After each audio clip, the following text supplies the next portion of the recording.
Welcome to Look, Listen, Laugh. Now, my guest this episode has been a staple in the Australian comedy scene for decades, from his work in The Comedy Company back in the 80s through to his iconic role as Brett on the TV show Kath Kim. I always enjoy having a chat with him. We always have a great laugh, and I'm looking forward to sitting down with him and finding out his favorite album, film, and book. So enjoy my conversation with Peter Rowsthorn.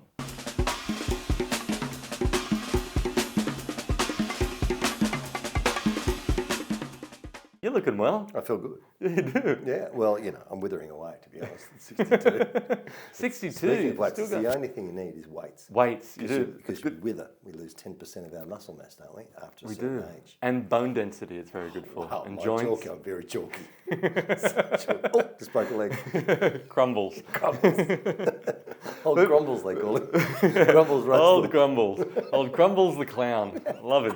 You've seen Grumbles. He's missing an arm. Have you seen him? He's under the couch.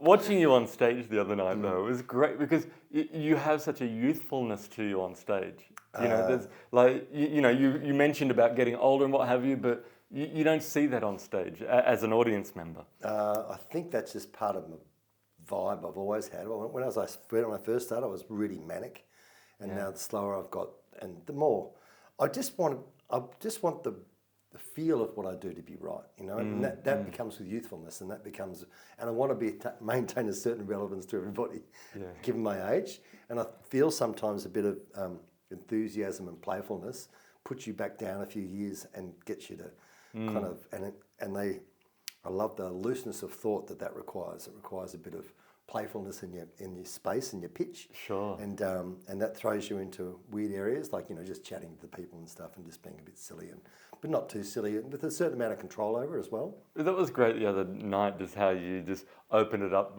just walking through the crowd Straight the away. other night, and row by row. So each row knew, he's coming to us now. No. Well, he's going to get to the end. Sometimes I do, sometimes I don't. But it was great that and the joyfulness in it too. Like put a little bit of shit on him, but hey, it's all good. And we're moving over here Come now. back. Hello. and just seeing how open the audience was to that as well. Yeah. They weren't like, oh no, he's coming towards me. No, they were welcoming to you get a little bit approach. of that. If you get that, it's okay. I'll say it's okay. I can see. You can read that. And go over that. Had his back. He was looking at the wall. I said, "You're looking at the wall, sir. I can see you looking at the wall." There's so much interest in the ceiling too. Is that real It's cock? okay. I'm not going to speak to you. It's all right. But just stop looking at the wall. Yeah.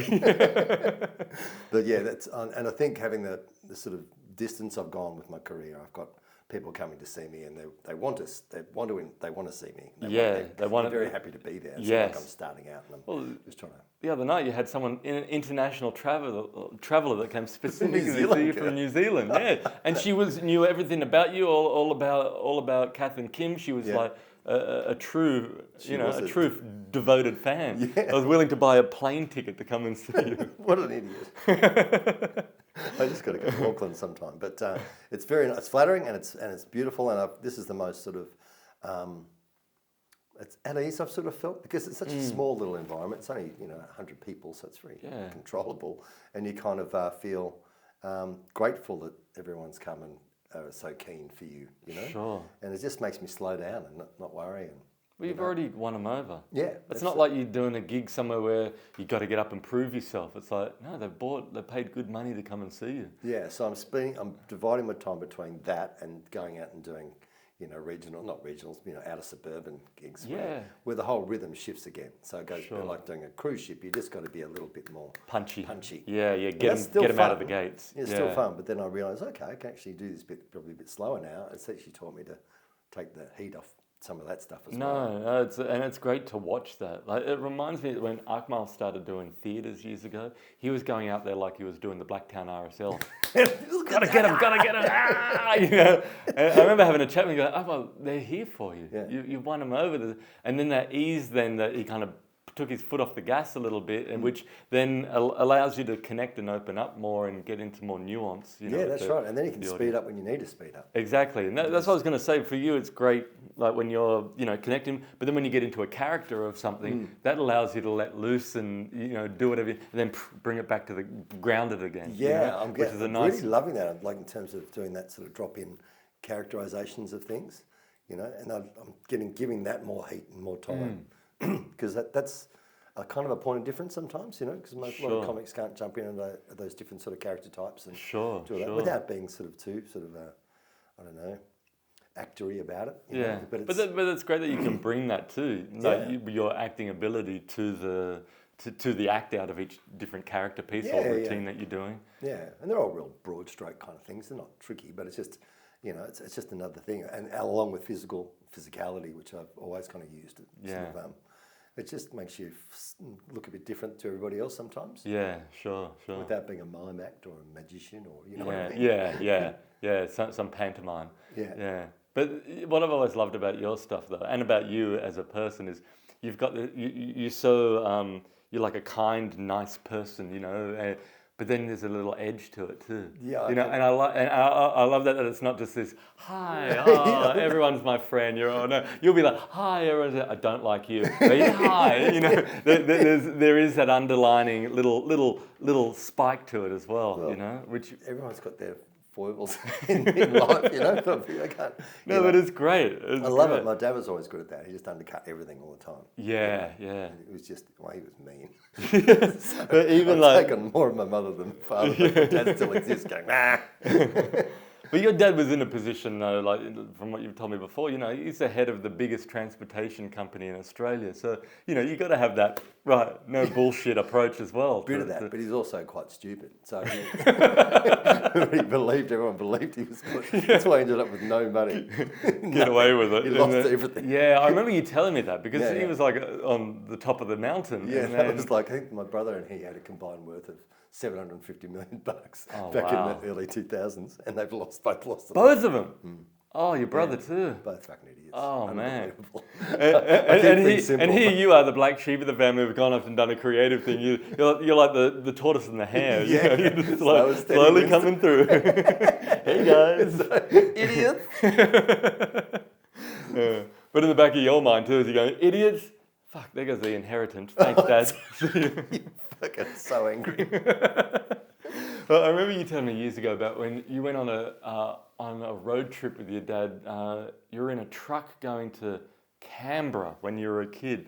Oh, we were visiting Canberra. And there was that turn when we were staying in a hotel nearby, and we were looking at it. And he went, "My dad mounted that fucking curb and came right back over into the oncoming traffic to just to do it like a shortcut." Grass for a while. Yeah, over the grass and into the car park. Yeah. At the same hotel with the sausage rolls. Yeah. Oh yes, the sausage.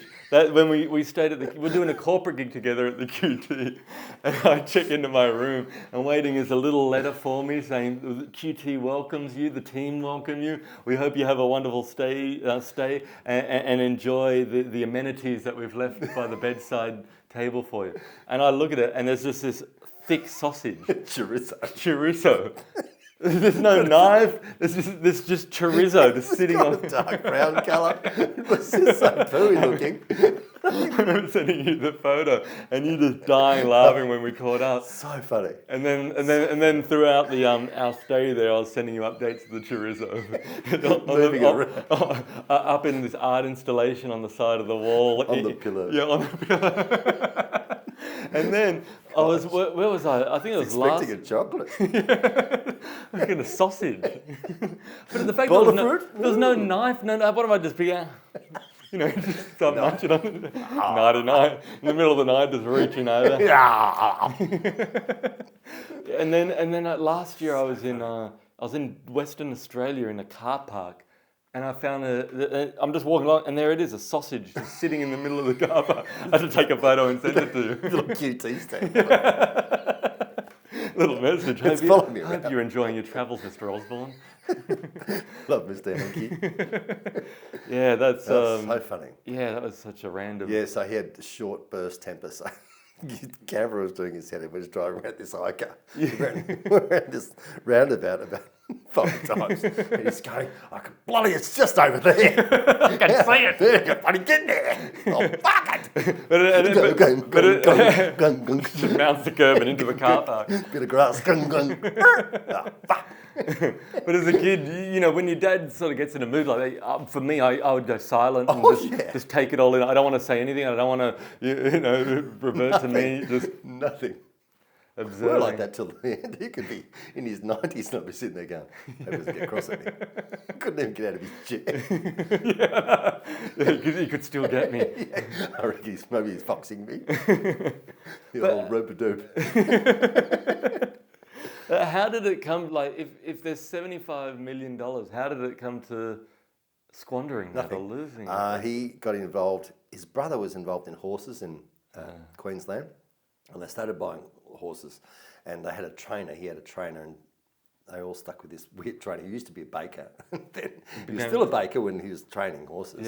And then Dad and Ian were getting on, they had a fractured sort of relationship, but they had this burst of getting on, and so then they had another fight. So Dad said, "Oh, I know, I'll take his trainer, and I'm going to build this huge horse empire." Right. So he built a huge track facility thing with walking machines and swimming pools for horses, and a veterinary clinic and 2 houses on it, and it's like overcapitalising on this shit land somewhere over the back of Bow Desert. Did the same thing in Victoria, just outside of Woodend, and built the same kind of thing. They used it in the film called The Cup, about the Melbourne Cup, the Damien Oliver film. Yeah. And when they referred to the bad guys or the Saudi Arabians, dun, dun, dun, the mean trainers, they used his facility because it looked so ostentatious and so shifty. So, and then he just had a whole lot of staff, and he just never won a horse race and kept on throwing money to the point where it was gone. And then there were, a couple of collapses in the stock market. Yeah, sure. And my brother was doing the same thing. He left Toll. Okay, Toll Transport was the company you're referring to. And we were on we were doing these family holidays. Everyone was getting when they turned 50, we go, we're all going to Fiji. And all the families are flown to Fiji and staying in a nice place. Right. And I was sitting on this little catamaran thing with my brother, and I said, look, why don't you just forget about it? Why don't you just cash in your chips and buy that island over there? Yeah. Not worry about it. He said, no. Well, it's just all a game, isn't it? It's a game. So, okay, fast forward 8 years. Well, how's the game going? I'm working with the baker now. G'day, Dale. How you going, mate? Help you stir something? But so he's been forever kind of trying to count. I think they just both suffered from everything we touched turned to gold kind of vibe at that point. Yeah. And we're just in the big rich club, and we are untouchable. Yeah. Apparently not. Yeah. Yeah, that's all right. That's their life. And what does your brother do now? What's his? He's still trying to. Well, he's always been a little bit. You never quite know what he's doing. Right. He's always got deals happening. He might have a little pile of money over the side there, but look, I'm just as poor as you. No, you're not. You've got a rich girlfriend. You're not having to go into the jungle. Yeah. How'd you got on the amazing race? Yeah, but that's a sort of side deal now. Sure, my parents are both gone. So I just live as I've always lived my own thing, my own vibe. Sure. It's very strange when you're sort of saying, oh, you're going to be a rich boy one day, Peter. Yeah. I'm going to be rich. It's a very hard thing to kind of knock. You think everything. Everything. Yeah, anyway. But you, because you went into the jungle for the same reason Akmal went into the jungle, because of tax problems. And he took my so someone late, we don't know who it was, it was the first series, someone late pulled out, and I said, it's a bit too close, and I don't, my kids were a bit smaller then, and I thought, no, and then so Akmal stepped in just after me. Right. Yeah, and they're like, who else has a tax problem? Yeah, there's a huge list here. But Akmal really hated it. I quite enjoyed it. You did? Yeah. No, Akmal did. On the first thing. He says, all right, I'm done, I'm going. And he goes, you can't go, it's the first day. And he said, no, I'm going. He goes, well, you got to say, I'm a celebrity, get me out of here. I'm a celebrity, get me out. No. It's too quick. Say it again. I'd never seen this show, right? And I watched the first episode where Akmal's in it, and then suddenly he's gone. And I called our manager, Artie, and I'm like, where's Akmal? He goes, Like, I don't know what's going. I don't know what's happened here. And we find out later on it was a whole debacle. I think for him, he really hated the manipulation of it. Oh yeah, it was You a know, like they telly would show. film stuff that didn't intend to show, but just to make you mentally unstable. And then so when it comes to showing whatever else it was like you were questioning yourself, you were questioning Yeah, and in other defence, people. it was the first series, so they are experimenting big time with Right, all the contestants. That's Yeah. longer. Yes. They're making them walk around like prisoners with bags on their heads when they're in that sort of thing. Like Guantanamo. Like Guantanamo, except TV, you know. Yeah, fun. yeah. And so that was. I think as the season went on, it got a little bit more Conscious sort of of- relaxed and not as torturous. Okay. Yeah. So by the one I was in, the fourth one, it Okay. was it had a rhythm to it, and you could go, okay, well this is clearly bearable. Right. You know, they still had the hoods on for walking early on. For waterboarding, but it was all right. It was hot. Yeah. It's enjoyable. Yeah, it's because I remember him telling me about because he really connected with Shane Warne on the show. Yeah, right. Right, and he's and then Shane was always talking about spiders being his biggest fear. And so after Akmal went on the next one is what he went back to watch it to see how Shane's doing. Sure enough, the spiders come out, and they're putting the bloody spider on the hand, and Shane's like punching himself and hitting himself, but having like a nervous breakdown with this spider. And I was like, Good TV though. It's just a good ball, Shane. Yeah, here he is, Ball, the king of spin, Yeah, it's well, I'm glad that you enjoyed it. Yeah, I still understand it a bit, because it was a payment thing. So the further you go, the more money you make. Yeah. How big my bill was. You could be like, I'm loving this. Bring it on. Hey, I'd love to chat to you a bit more, Jackie. This payment is tax-free, right? Do I have to pay tax on this? But look, all sort of things I kind of go on the front foot with, whether it's Yeah. the thing or stand up or whatever. There's no point in coming into it, a little bit negative. You tend to jump into things with a positive outlook. Yeah, and I learnt through a little bit of age where I need to temper myself sometimes. Sometimes it was just, especially early doors, and say things like the comedy company. I was doing sketch comedy, which I was just too manic about. Just didn't know how to pitch myself. And I did a newspaper article before I started on the first day saying, I think some of the sketches are a bit long in it. Oh, right. Which they were. They were outrageously long sometimes. Yeah. You go to the chase, guys. So I said that in an article. So I was really unpopular when I arrived. Oh, really? On the first day, people like Con the Fruiter wasn't talking to me. Not Con. Anyone but Con. Doug head writers weren't talking to me. Really? Yeah, lots of the cast members were really kind of. So it was like, come on. Yeah. How good are you? Yeah. I just folded like a pack of cards. But there's something nice about that sort of. Because people they're so concerned about what's my image, how am I going to, I can't say that, to be open like that too. A little bit, but I learned to pull my head in a bit later on, but also 4 months later, Fast Forward goes on TV, and it cuts straight to a Short punchline. form, It gets out of there.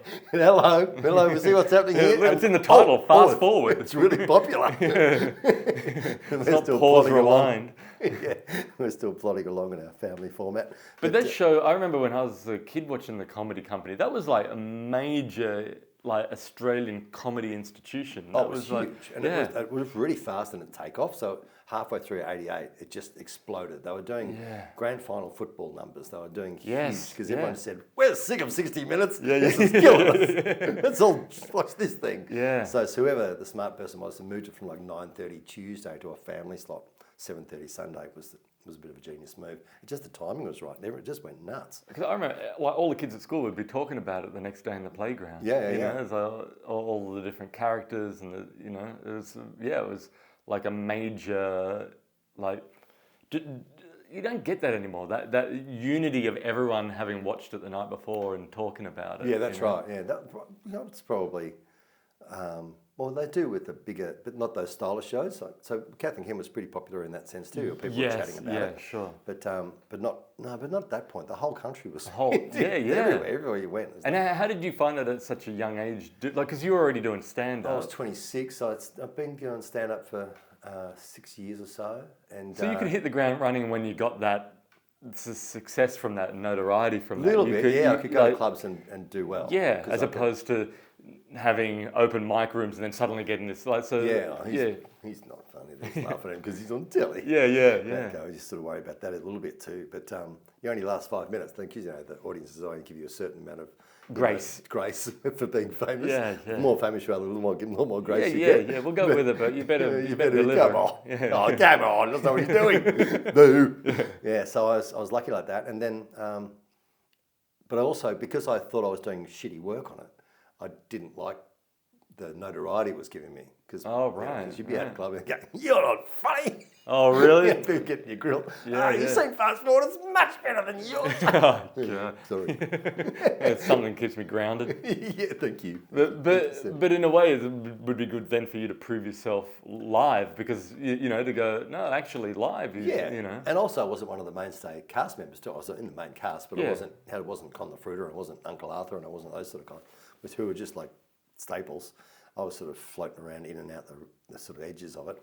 And I just, it was exciting because it was your first burst of, fame in a funny sort of way. But also, the undertone was, it's a bit embarrassing because I'm not very good at it. But that also flicked that exposure flicked me into a whole of other stuff too. So I was very lucky.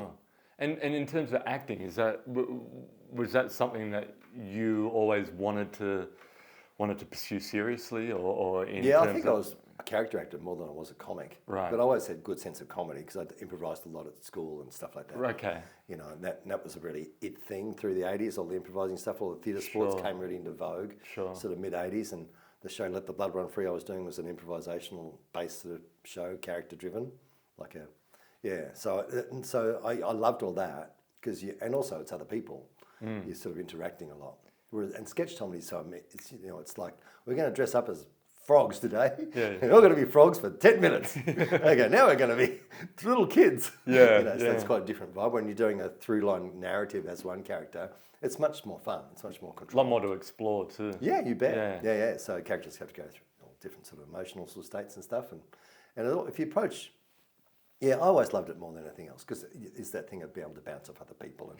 And that's why I was lazy with my stand-up comedy. I was never particularly trying to force my own hand at writing more or crafting it more than I did. I was just like, it's something I'll do. It just fills a few holes for me financially, and I enjoy it, love it. Yeah. But it's also it was just keeping me in the game. Sure. Yeah. But if I think if I worked harder on it, maybe I would have had a little more success at it.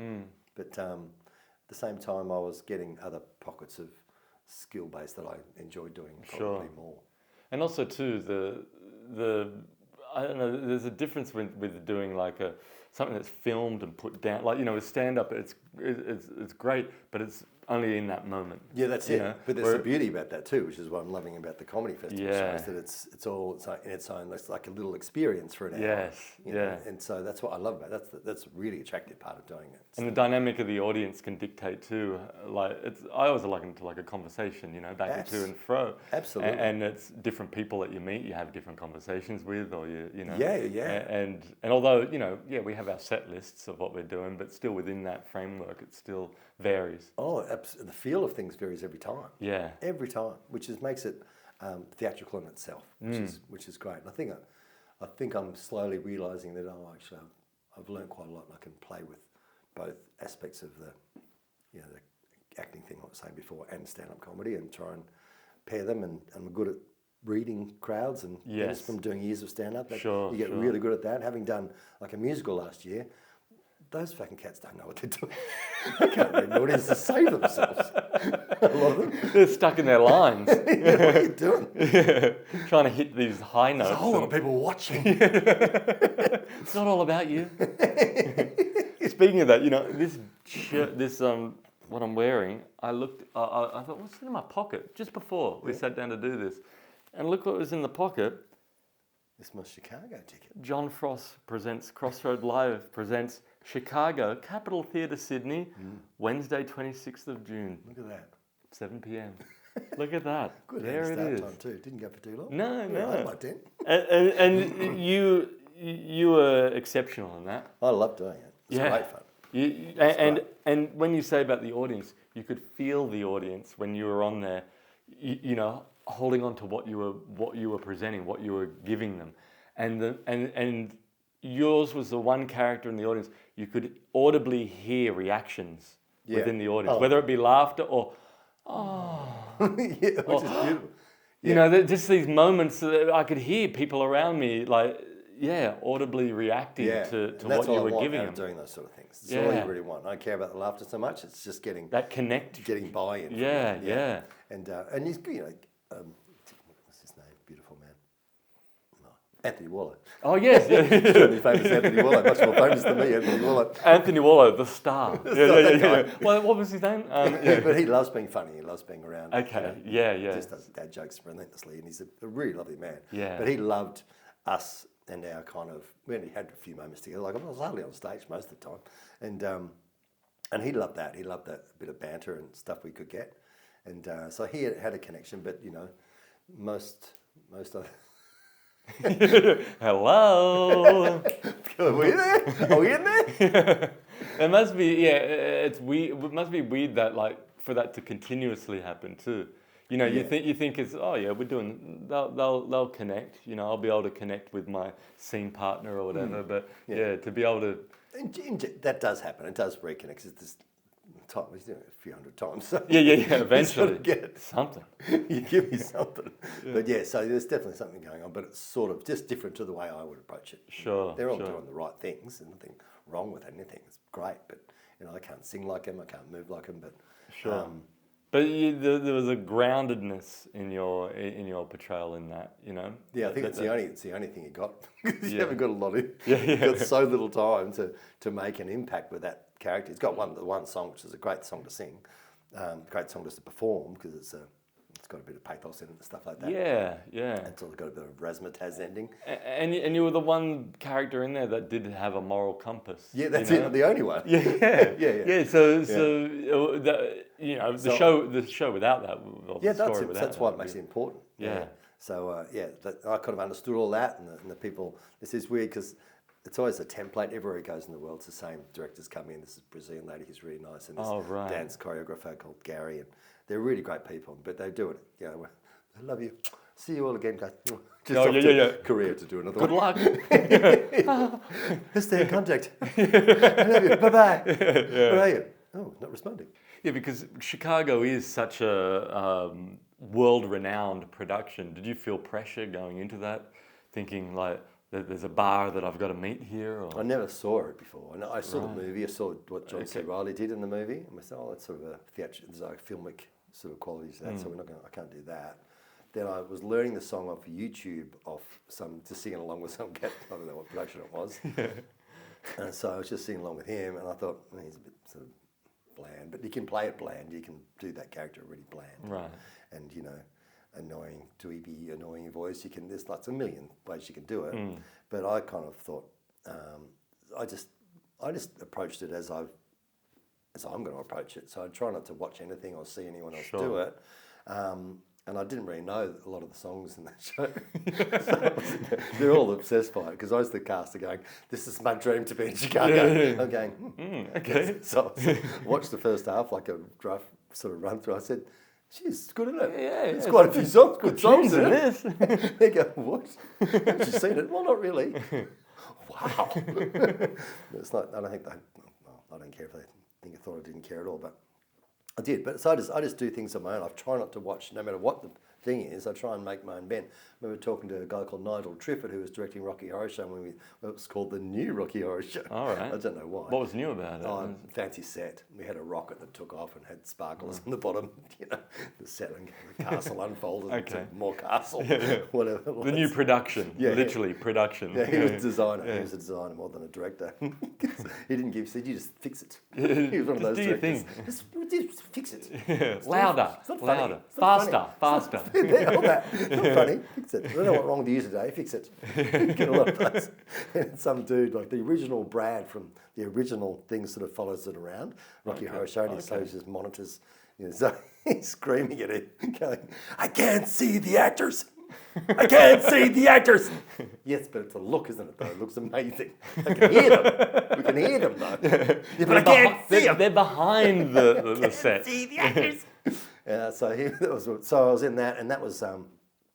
So I approached that the same way. I didn't really want to do what the dude off the film does. Sure. The writer, exactly, because it becomes, and I started doing it as a read through, and Nigel said, well, isn't it different? That doesn't sound different to that normally. I said, well, do you want me to do the same thing? I can copy him, or I can do something else. We can try and do something else with it. He said, yes.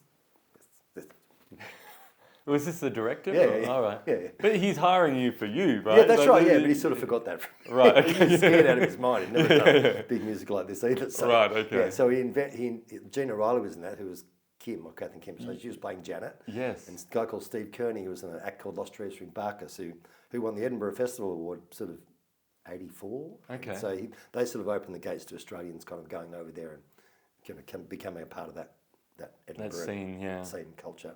And then Found Objects, or Lane or Woodley won it later on. Sure. And then and he's a really great physical comic, like super great.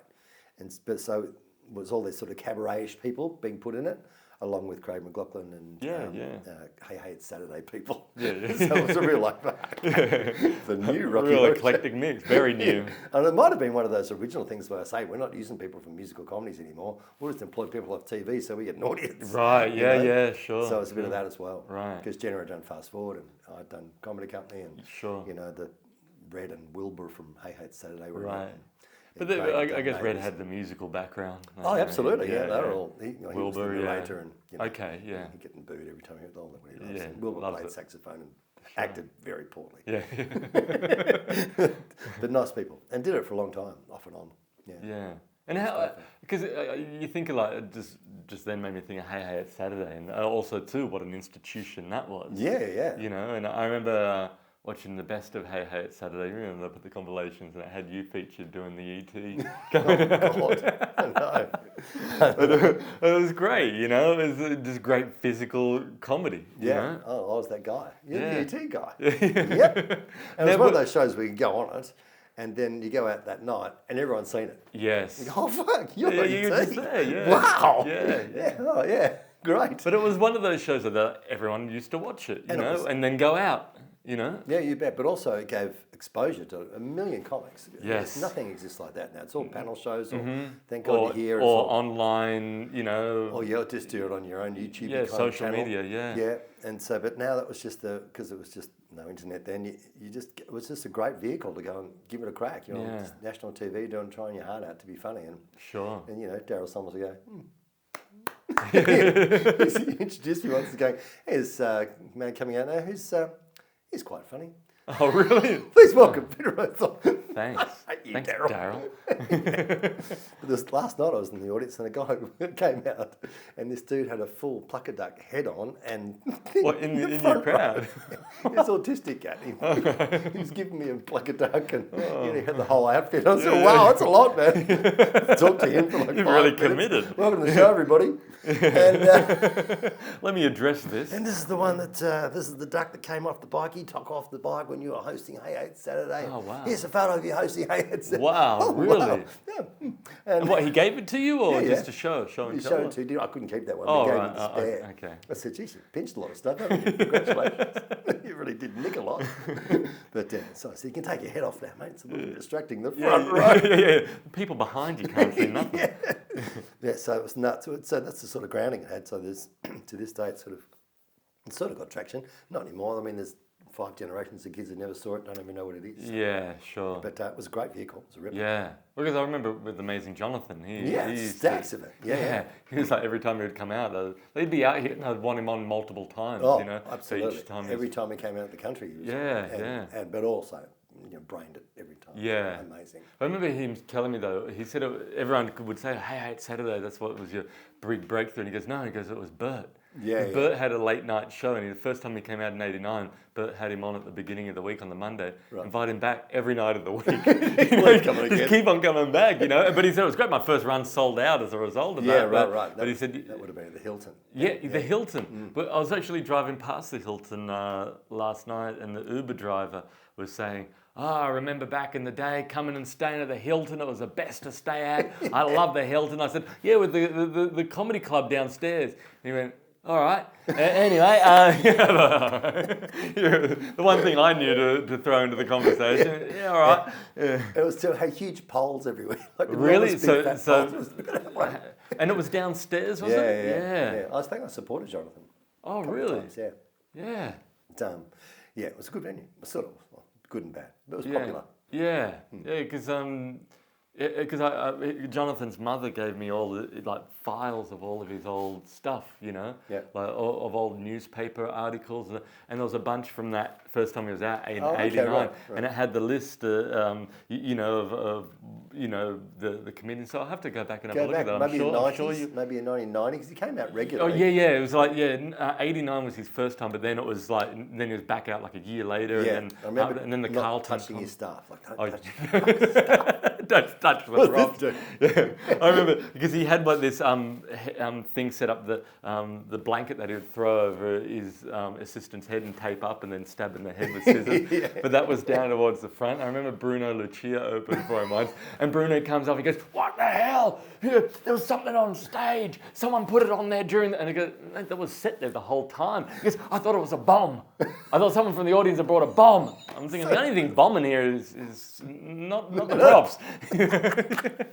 Went off a botanic guitar. Yeah, he was just like, he was so nuts weird about it. Yeah. Nice, Just relax, yeah. it's all right, I don't know if you'd want me saying this, but I remember years ago doing a gig with him in Canterbury RSL, and we're waiting in line to get food at the cafeteria there before. Well, there's one mistake. And the lady behind's going, "Is that him? Is it, what, him? He was on TV, was he? That guy," and we're talking, but I can hear him. It's like building, and she's going, "The bald guy, him. He was on TV. All together now." Yeah. It just keeps on saying that. Yeah. But the guy's like, "Yeah, he was on the blah blah." He's but he can hear, but he's just ignoring, And we're getting closer, and eventually he picks up the tray and he's turning around, and she goes, "Are you famous?" And he goes, "Yes." And then just walks off.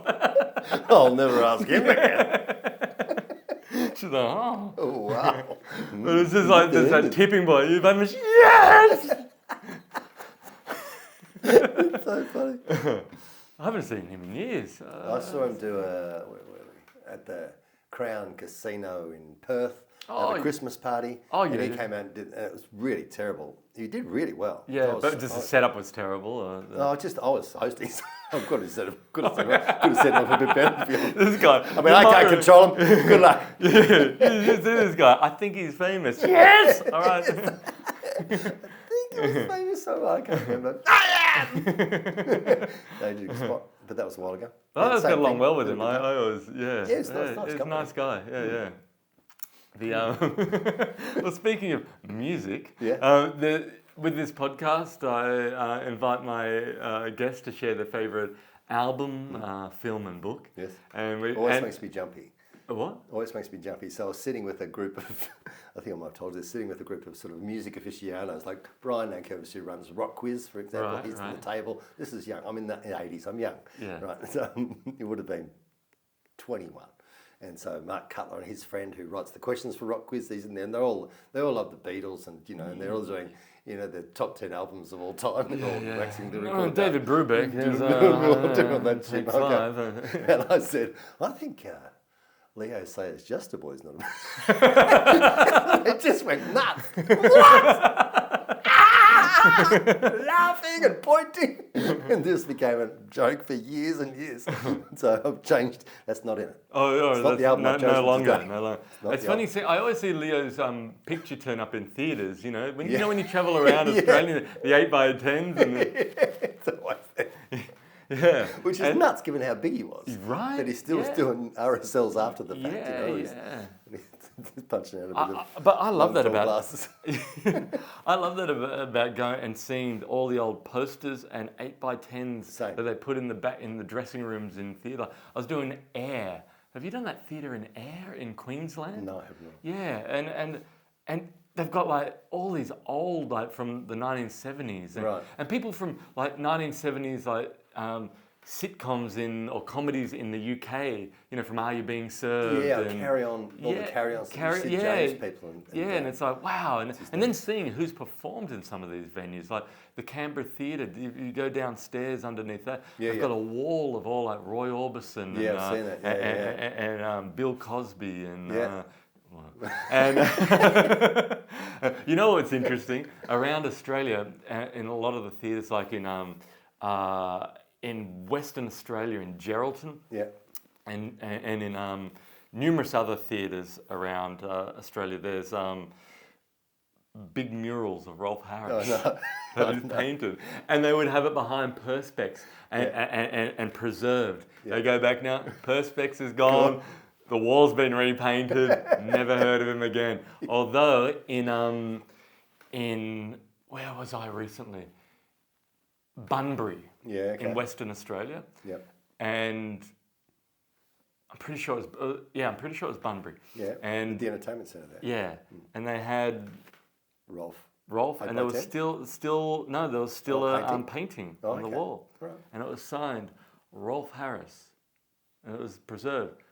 But below that, it said, is a signed Someone had to. Kevin Bloody Wilson. Well, I've got to keep it now. That's got to stay. Kevin's made his statement. He's a good man. So that's the only thing that I've seen. That's the only mural artwork that I've seen preserved on the wall. You should have done a WA statewide. Gone to every one of them. Yeah, so I thought that was close. But in terms of music, you've picked. I love this album too. Oh, it is a classic. Particular stage. But just look at that cover, Elvis. Oh, wow. The NBC, known as the comeback special. It was. I also loved Sun Sessions, his original record, a lot. But I think just the explosiveness of the performance that he gave on this, in all aspects of the intimate one, where they're in the round kind of thing. It was like the first Unplugged. Yeah, that's right. Yeah. And half the audience they're not hysterical. They're sort of sitting there. They could have done they're sort of old enough to sort of know him from the movies, but not really know how big he was at the time. They're sort of a handpicked. Yeah.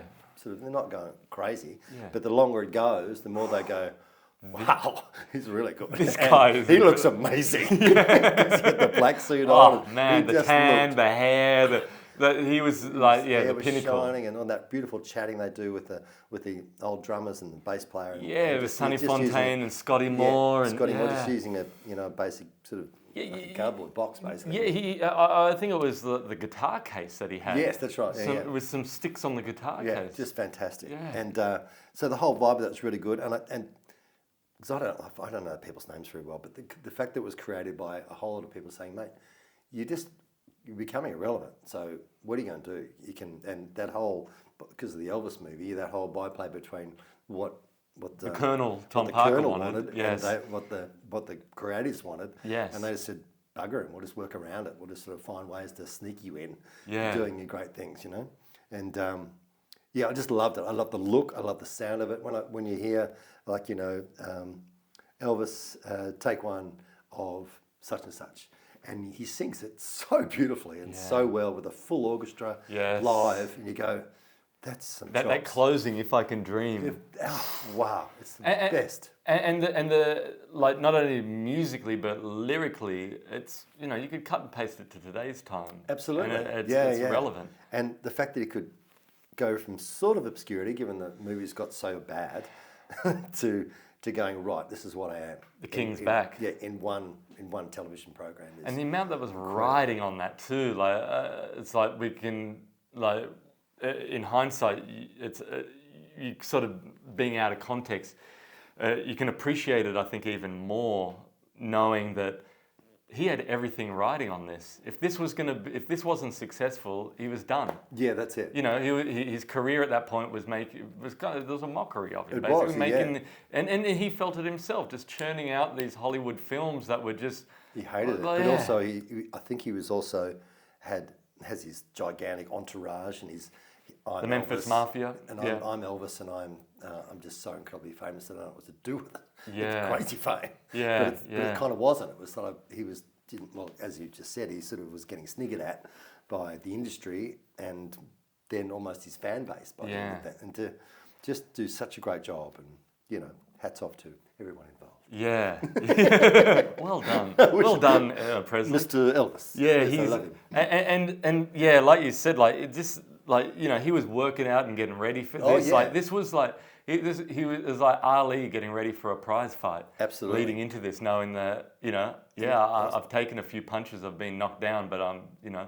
I was listening to something recently. Oh, it was the book that his first wife's Priscilla's book. Oh yeah, Elvis and Me. She said, I didn't really know Elvis could do any of this, you know. I watched him and said, wow, he was amazing. It's like something happening, like magical before my eyes. I don't know really that's true. No, but it's interesting you said that because that was probably the first time she saw him perform live, right? Yeah, absolutely. Because he was She in said Germany never. before where they met, when he was she'd conscripted. never seen anything live ever. Yeah, yeah. And it's not like today where I'll just put him on YouTube and see what he does. It's like, yeah. So he said it was like a magical thing. I said it was like a miracle happening before her eyes, and she had no concept of how incredibly great he was. Yeah. And so, but just to prove it, like I said, in that short space of time, in the matter of 2 days, and over shooting a Elvis special, and then having the shooting of Robert Kennedy. Yes. During the middle of it, and Yes. that's why this last song was. Yeah. If I Can Dream. If I Can Dream was sold on that, and that. Yeah, I loved all that. Yeah, really great. On this, like I remember when hearing this for the first time, and like the baby, what do you want me to do? And Lordy, Lordy, Lordy, Miss Claudia. Yeah, but there's this gravel in his voice where he's just like, all right, I know you got the rock and roll. I know you got the rock and roll today, but I'm going to show you what real rock is. You know, and he took it back to his roots and really. And that very naked kind of. Yeah, that stomping in it. And man, like anyone that who has ever questioned his guitar playing, listen to or watch some of the original clips of that. He's incredible. Yeah. You know, like he's a proficient player on and also the guitar. Beautiful rhythm, lovely. Yes. Just, you know, keep simple rhythm, but really great, really well. Yeah, so great. And then when he comes out, when he's standing on when he's got the whole lit up floor below him, so it's lighting him up in a square. He's got all the audience wrapped around, and he comes up in the black suit. You know, and what's interesting watching that initial footage of him, you can see the trepidation in him initially, but once it starts going, and all the girls are just screaming like, "Whoa, what is this?" Like it's like, right, he's got his mojo back. Yeah, you know? And there was a bit of a technical glitch before he could get right into it. That's right. So yes. Were we doing this or what? Yes. Yeah. All right.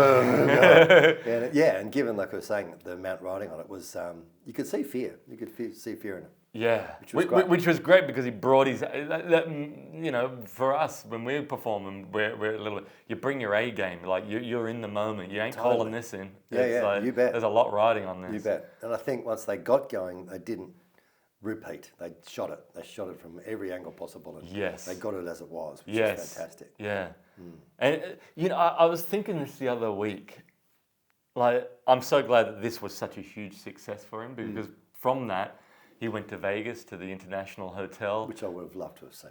But you know, before Chubby, before he blew up. Yeah, before we got into it would have been very interesting. Yeah, before 76, 77, you know. 75 was on the verge, and But even then, you know, like one of those final concerts that he did, and there's footage of that whole concert, and he is very overweight. Trilogy.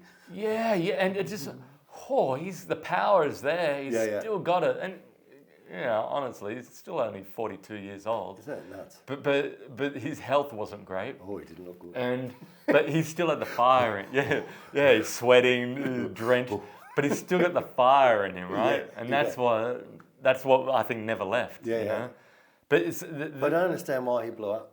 You know, fat. I don't know why. I know it was pills, and I understand he was. Yeah, well, he had the uppers and downers, and you know, it was kind of sad. Like I remember his hairdresser that was always with him. You know, him talking about it and saying that there was this. They were going back on the road, shortly after that, like maybe later that day, he had to fly out, get on the Lisa Marie, and so What did he say? I don't know. They're going to, you're fired. You're hired. Buy yourself a Cadillac. And he saw behind the leatherette padded doors to his bedroom, and saw in there, and he was leant over with a bucket of ice in front of him. And the doctor was there, and he's like throwing the ice and trying to get, and he's like moaning, and he's like, look at him. He can't go on the road. He can't, He's in no state. He's bedridden. Yeah. And then the Colonel rocks up, and he says, "Sorry, Colonel, he can't see anyone. He's not." And he's like, "What are you talking about? I'm the Colonel. What do you mean?" I got a strange accent. And he goes in there, and then comes back out and says, he can't. And the Colonel's like, "He is going on stage. We do not. The show must go on." And so they give him his uppers and what he needs, and push him out on stage. And it's kind of sad that he didn't have someone around him that was a little more conscious of his well-being, And yes, people were sort of intimidated by him in a way. But that's the point I was about to make too. But if your mafia is your proper mafia, they would also look after you and say. But you know what happened with certain? Like there was one of the Memphis mafia that said to him, "Elvis, I can't watch you do this to yourself. Yeah, I can't. Like you can't. Like But you have to change." And he was persistent about that. Mm. So he was let go, But Elvis said to his dad, though, you look after him. You make sure that he remains on the payroll. We bring him back. He never came back. But, Elvis still wanted to make an example that, he's the king. So with people like that, and I've been around that, like with Amazing Jonathan, with his drug taking and his ways, like, you can talk till you're blue in the face, but with someone of that nature and that ego and that, that force of nature, you're going to do what they want. Yeah. It's like you can, and a lot of people say, oh yeah, he had enablers around him. Well, look what happens when they say, don't do this, they get rid of. And I believe, like Joe Esposito and Jerry Schilling, who were like Elvis's closest confidants, they had his best interest at heart, but, he's the king, he's going to do what he wants the end of the day. Yeah, but it was, I love it, love that album. Yeah, and I love the fact too. In his life. And that guy Steve Binder who directed it, pull him aside and like you said, tell him the truth. The world out there is changing, man. Yeah. You can't be on here doing Christmas carols. This whole thing's singing to Mr. Snowman. Like the Colonel was one. In that awful jumper. With the jumper on.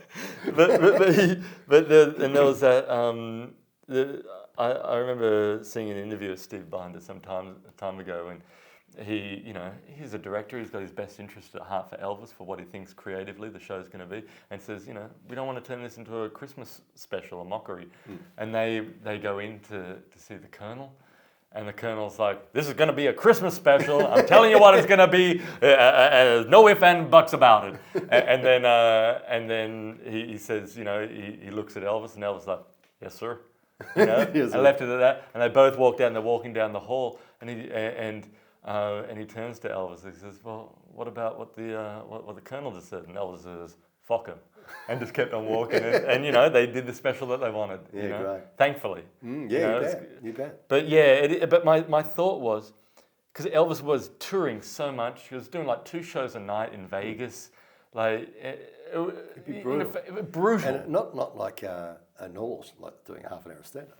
He's doing 2.5 hours. He's up there in a jumpsuit, sweating, karate kicks, claw, like he's really giving it 110. So funny.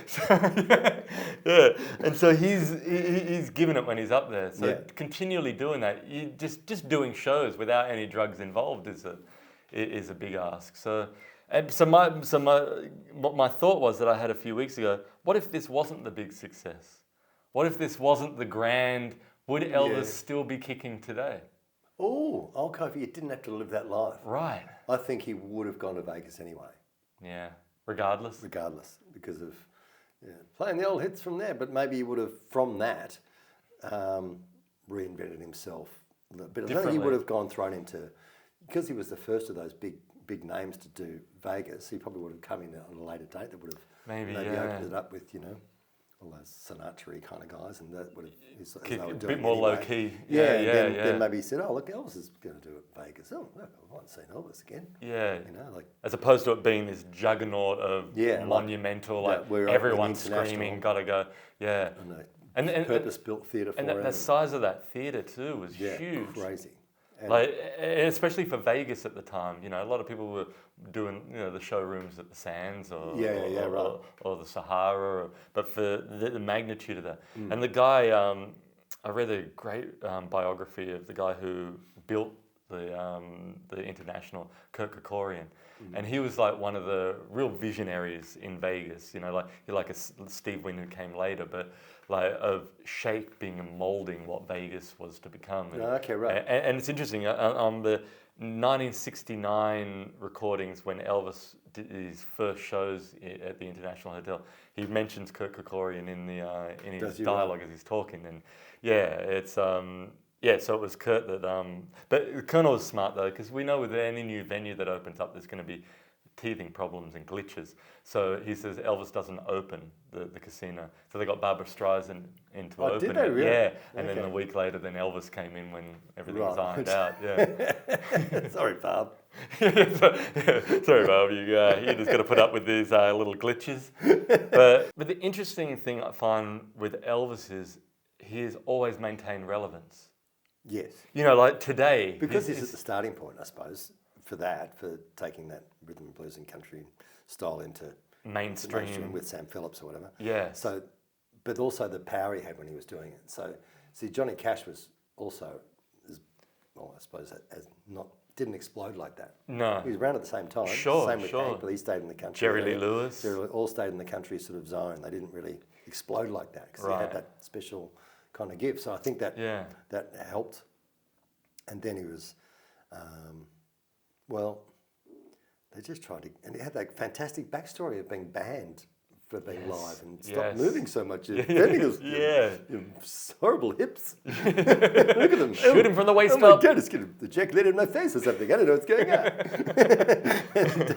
and then, so he had all that controversy, and then he goes to the army, and he'll never come back from being in the army. Oh, we got him this time. Yeah. Then comes out, then even the colonel tried to fuck it up by doing the hideous movie run. And then, the comeback was, because it was so good, because it was so right in the pocket, it just gave him a relaunch at the right time. But just so great. And then he had the tragedy of getting chubby and dying at 42. But I wouldn't want to see him now. At that point? No, I see him now if he was still alive at 95. Yeah. Like Frankie Valli, to wheel him out. Stop it, Frank! Stop it! Stop staring at me. I'm not. But what was sad with I feel with Elvis is so many other, like, he wanted to be like a Brando, you know, like he idolized Brando and Dean. And you know, he was offered the part in West Side Story in the film. Oh, the original film. In the original film, and he could have done that.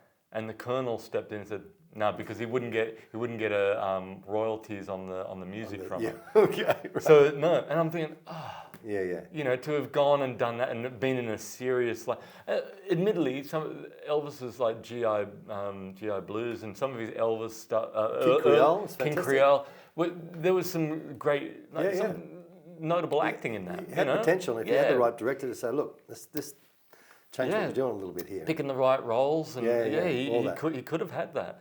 You know what I reckon? I reckon the Colonel was a just dropped on me. This guy's a fucking idiot. CC Ryder. And I saw an interview with Springsteen talking about it. Because, you know, Springsteen had John Landau, who as his manager throughout his majority of his career, and who got him. Who knew, I see who Bruce is, I see what his vision is, and really supported and nurtured that.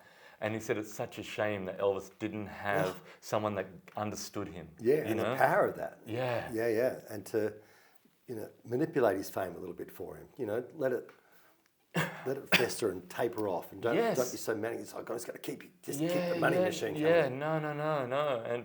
And I on a side note, I recently read a book about Springsteen's album Nebraska and the making of that album, and that is just incredible. Just his creative journey that he went on, because he had just but before that he'd done he'd done Born to Run, and then Darkness on the Edge of Town, and then The River. So it's just building, and then when they first started recording, it was songs for Born in the USA. So that was going to be the pinnacle, the juggernaut. Yeah. But he kind of scrapped all that and went back to this Nebraska album. These songs that are very very internal, you know, and very dark. Yeah. And he recorded it. He was living by himself in this house, and in his bedroom he had the recording set up and was just playing acoustic into this mobile. It was into this little recording thing. And then essentially you're right. And then he went and then they went into the studio to try and recreate the feeling and sound, but they just couldn't get it. Yeah, right. And then he went, this is the recording, this is the album. And me by myself in a bedroom with this weird echo kind of sound, there's an eeriness to it, and which you kind of feel in the early. This connection wasn't made. I'm just thinking of it now, but the early Sam Phillips kind of recording. Yeah, you can hear the echo. You can hear We're not very good at this yet. and like in Blue Moon, you know, there's this haunting, great you know, great echo. And that's what you kind of feel in this Nebraska, and so. That's what ended up, and John Landau listened to this album, Nebraska, when he sent him a copy of it, and he listened to it and he's like, the album's great and all, but are you all right?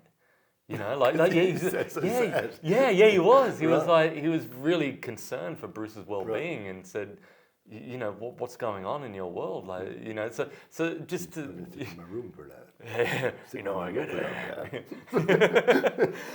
but it was to go, wow, to have a manager that sees beyond all of that, to check in on you and see. Yeah, it's interesting. And so anyway, Nebraska came out and it was a success. And all the musicians that heard this were of the day were like, my God, what? This is so unexpected. He's expected to do this massive album, and then he comes out with this personal, dark, sort of just deep exploration of the soul, and also of these characters that are really like one of them's about this guy that goes on a killing spree, you know. But he never judges the guy, and it's a very it leaves that up to the listener. It's not my job to judge this guy. I'm going to give his sort of his view of. And so anyway, he does that album, but then the next album is Born in the USA, which is the biggest. And it's the biggest, single after single on that album, and it's we all know that album. But to go, no, I'm going to go back and have a manager to go nurture that and go, you do what you need to do to make this album. So if only the King had that, if only Elvis had that. Yeah, that's right. But also, he wasn't Springsteen, that he doesn't write any of his songs either. So that's true. He kind of just is given stuff to sing. Yeah, that's true. That's true. That's why I do a gospel album. Sure. But then, but there's something that he brought to because a lot of people, he never wrote his own stuff. Or I've heard people say that when I've said, Elvis is fantastic. He never wrote his own stuff. But Sinatra never wrote his own stuff. No, but there's something that he brings to it that no one else could bring to it. Totally. Like the guy who wrote Suspicious Minds, he released that album, that song. It did okay. But then Elvis came along and did it. Forget about it. And the same writer also wrote what was the other? It's one of my favorite Elvis songs, which was God, I can't even think of the name of it at the moment. It's my God. From what era though are you talking about? Later. It was 76 that he released Moody it. Blue. And I'm getting through. That's the one.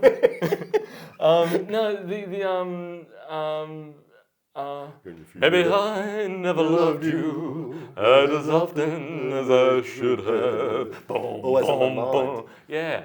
And there's a real sadness to that song as well. Especially when they would do clips of, Lisa Marie. Yeah, sure. But to think like, wow, this, two of my favorite songs are written by this one, Yeah, right. this one guy. But Elvis could bring to it. I guess my point here is Elvis brought to it something that no one else could bring to a That lot voice of this brings songs. a lot of things to Yeah. to play, and the whole look, the package. Yeah, Here's the whole thing. package. Come on, look at that. The whole package, Look right at there. the package. The king. And speaking of bringing stuff to things that others couldn't, that brings us on to this. Yes, my favourite. Your favourite film, Yeah. One Flew Over the Cuckoo's I Nest. love it because I think it's Jack Nicholson's probably one of his best things he ever did, and to think that the they fact wanted that it's set in that beautiful mental facility and it gives actors a chance to do incredibly good things with disabilities. At the time when disability was, whatever you got, we don't understand any of that shit. Behind closed doors. Let's lock them up. That's crazy town. Yeah. And there's a person who's in the end judged as crazy as them and is lobotomized at the end of it. But and all the sort of larrikinism that he has, all that beautiful stuff of whether it's playing basketball or stealing the fishing boat with the model of the fishing boat. Yeah. And it was all done with such beauty and sort of warmth and great heart amongst all the the characters within the facility. So it's just, and there's Hatchet, and that's all those great bad guy characters. Man. She was so mean. Menacing. It's so menacing, and it just had so many things right with it. It was just great, and it never gets old for me. I can watch Chief rip out that fucking water fountain a million times a day. Is he going to do it? It seems a lot. It's hard. They're pipes. I know, I've seen it, but I don't know. Bonk, bonk, bonk. Yeah. Fuck, he's strong. The water. Yeah. Just runs off like a yeti. Yeah. Unbelievable. Yeah, I just loved it. I loved the rhythm of it, the timing of it. It was funny, but it had a great amount of great pathos and tragedy, and it's just got everything in it. It was just beautifully written and beautifully performed. Loved it. Yeah. It is. I remember seeing it I was thinking about it. It was made in '75. I probably would have seen it in 85. So I was only about 6 years, 7 years old. Yeah, I was only a little kid when I first saw Heavy it. film to see at that age, but it just sticks with you. And the tragedy of it hits you as a child as well. This guy who is so full of life has had it taken away from him. Yeah, and when you see the stitches on his head, you just go, wow, they did that. As a kid, I was so confused. I was like, what have they done to him? Yeah. And then when my parents explained to me what a lobotomy is, and I was...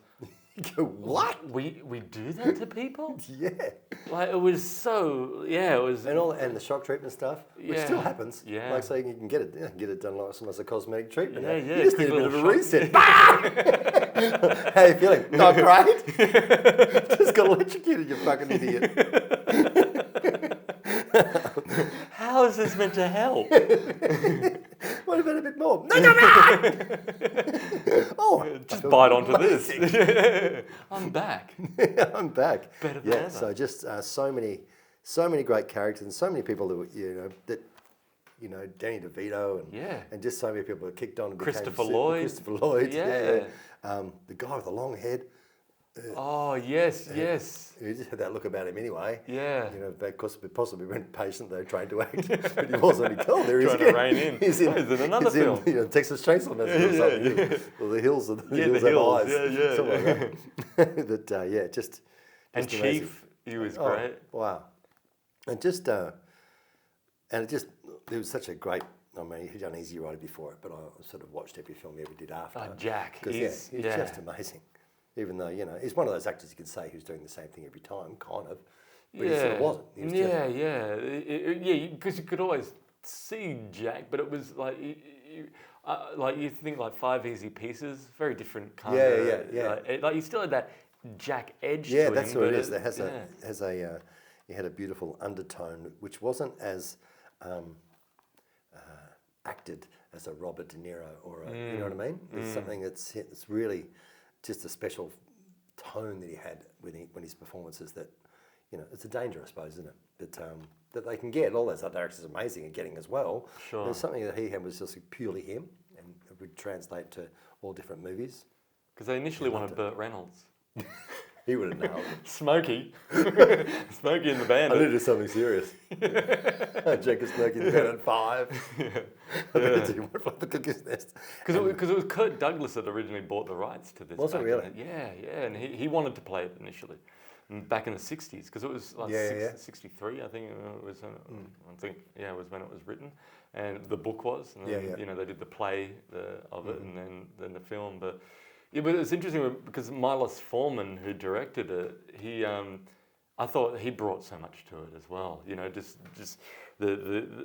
he was able to get into the heart, I think, of these characters, but also visually it was like and using those really cold spaces, and the score, the unsettling score of the bow or something. It sounded like, you know, when someone plays the saw, the saw, when they're playing the saw and with the violin bow, it was very very odd, haunting, unsettling too. But and just a great. And you get that sort of, because they steal that boat, you get that really fantastic sense of freedom. Yes. Yeah, and he's trying to wrangle him in. He's just trying to get it off with the girl. But he's trying to get, you do this, you go, keep on going forward. And then it just becomes a mess. And he has, and then what they are you catch the insane? fish. And, no. Yeah. Compared to these guys. So that's right, they get the fish. Which, I'm just thinking of it now, the connection between that, because the doctor caught the fish, you know, and the pride he had in holding that fish up, you know, in the picture when he's in the office with the doctor, and then later on, you know, the pride that they had. They all had, which this commonality between, you know. Simple, we all love doing the same things. Yeah. We just happen to be, you know, left of centre. Yeah. But I loved it. Perfect. Yeah, he's a good, fine selection. Thank you very much. In that one. And, you know. And another fine selection. Oh boy. An icon of not only Australian comedy, I think UK, worldwide comedy, none other than Handling Edna. I love this, the unauthorised biography by Barry Humphries. That's right. I saw him, so I was about 13, I suppose, and that's where we're going to go and see Dave Edna. Do you remember where it was? Yeah, Her Majesty's Theatre. Her Majesty's Theatre in Melbourne, yeah. And so I liked Edna. I'd seen her on telly, and this was pre all the fantastic talk shows he did, the BBC with Parkinson, and had those open, which is just brilliant in, as Edna, just riffing off audiences members, and just everyone wants to be there. Everyone is so enamored with him, and enamored with Edna, and no fear. Yes. No fear. And then, so I saw, but the first thing I saw, he comes out as Les Patterson. Yeah. So he comes out as Les, and I just could not believe my eyes. Yeah. I've never seen it before. Or your ears, probably. Or my ears. He was just like, wow. It was incredible. And people were laughing so hard because he's getting people to put their shoes into a net as they walk in with their shoes into a net. The grisly teeth, dribbling. He's got stains all down his shirt. So I had a character that dribbled because of him. I wanted to be able to get through, see if I can dribble and then make something, you know, likeable at the same time. It's a real skill because it's so gross and it grosses people out so badly, especially when you get a hanger or something. And it's a way of timing them so they're not there when you need to do something else. They're there when you really want to be there. It's always in the back of your mind. I got to get the dribble right. What the hell? I've got to get a hanger. And he was just, and I'd never been in a theatre with one person standing on stage and a whole theatre full of people just going roaring, mental, just crazy. And I thought, wow, that'd be amazing. That would be an amazing feeling. You know, I was thinking that would be an amazing feeling. Would you go so far as to say as that was like one of those catalyst moments for you? Oh, without doubt. That's what I want to do. That's what I want to be. Yeah. And especially because the fact that it was solo and he had so much control over everybody. And you were how old? 14? 13? About 14, yeah. And I was already had an interest in doing, you know, drama and shit like that. You know, I just wanted to be on the telly, basically. Yeah. After watching cartoons. Cartoons are funny. I want to be on the telly. Yeah. I really thought it through. And so that was a really great thing. Then I saw Marcel Marceau a few weeks later. Right. And another example of one man standing on stage and just physically going about his business and doing, and same thing. Just people enamored with one man's work.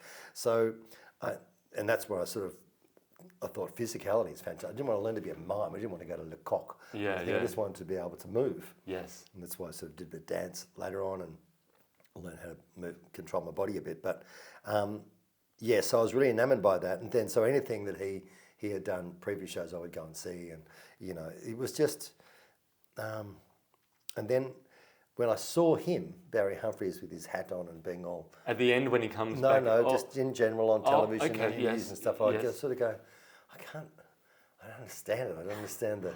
Right. Why can you're a bit of a tool. I think you're a tool. I don't know. I can't figure it out because, he did lots of sculpting and art stuff as well. Yeah. There's another book where he seems to... I forgot the name of it, where he writes... It's like Edna becoming a character, but he does it in a really weird way. Like he's Barry Humphries, but he sort of finds Edna in the suburbs, and he writes the book in terms of how it all developed, their relationship develops. Right. And he's in London, and Edna comes and visits him and stuff, and then she goes back to Australia and he's famous over here, but he stays in London doing his own work. It's really weird. Right. It's great. And so he's so smart and he's so intellectual but so incredibly stupid and funny and just like it's just outrageous. And I love all that. I love the lack of... Sorry, go. So I just love the lack of fear. So he came and did Kath Kim, like when we did the Da Vinci Code.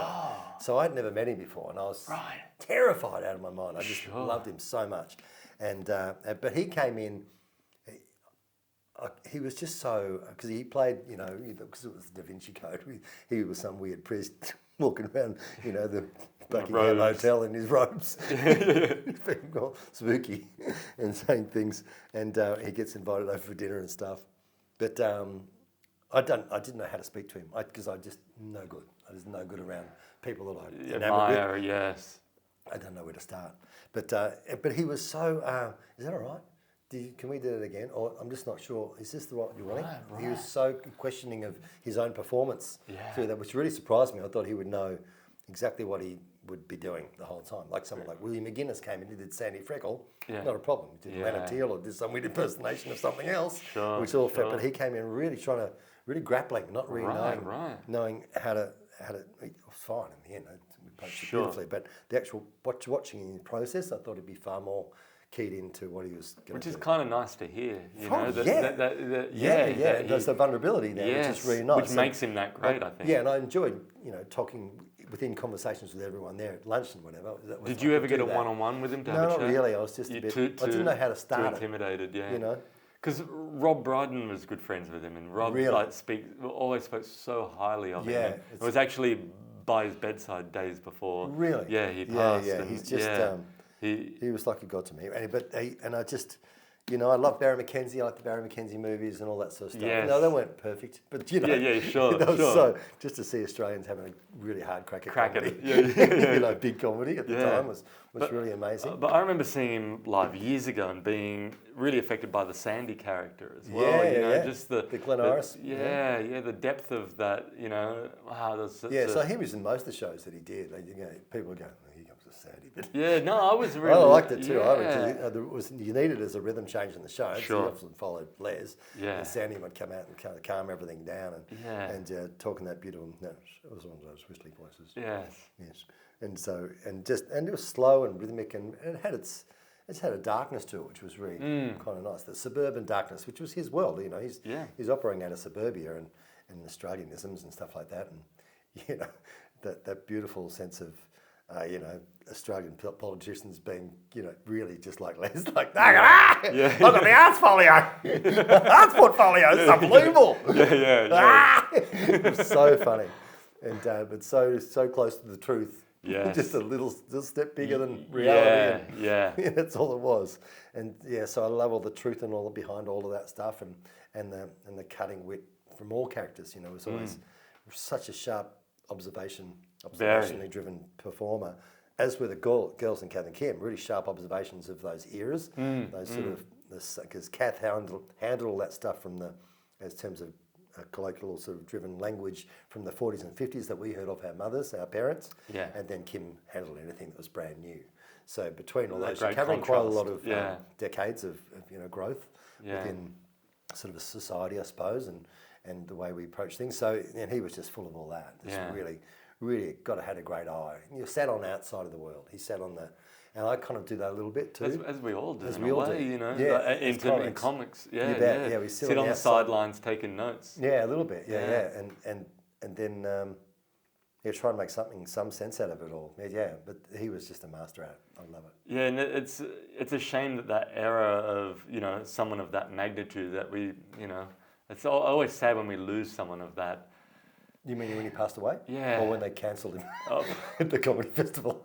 You're cancelled. You're not a real lady at all. Yeah. What the hell? What are you doing?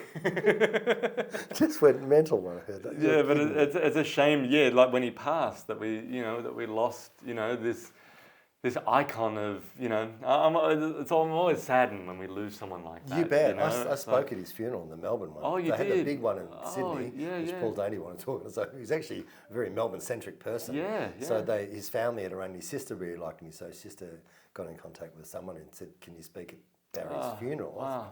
I didn't even know the guy. Met him briefly. Vizard hosted it and he was really good. And he just sort of went through his career bit by bit, and people spoke. Jeffrey Rush was there; he snuck out of his house. Made an appearance. Made an appearance. And spoke beautifully and eloquently. Yeah. I'm following him. I thought it was really funny. It made me laugh. God, torture. Did you see his one-man show that he did? No, I didn't. Yeah, I saw that. It's great. Was it?